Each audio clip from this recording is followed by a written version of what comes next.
الرحمن الرحيم الحمد لله رب العالمين والعاقبة للمتقين ولا عدوان إلا على الظالمين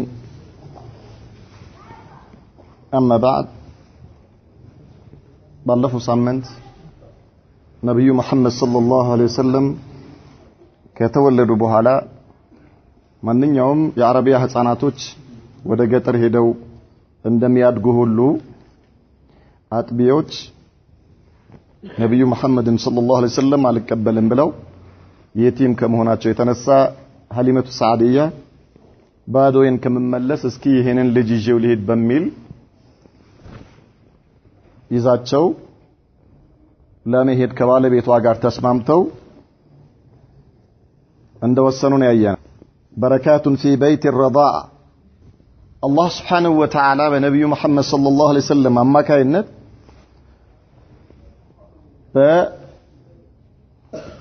ሰዓዲያ ቤት ያወረደውን በረካ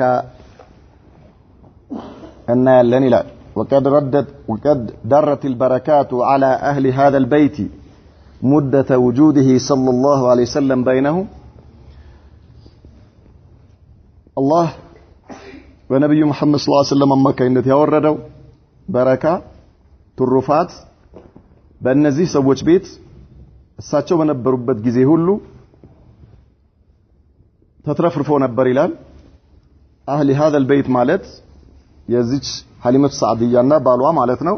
እነዚህ ሰዎች ባዶአቸውን ከሚመለሱ ነበር ነብዩ መሐመድ ሰለላሁ ዐለይሂ ወሰለም ይዘው ለመሄድ ወስነው የያዟቸው።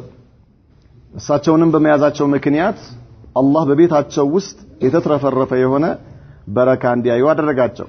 ومما روي من هذه البركات ይህ በረካ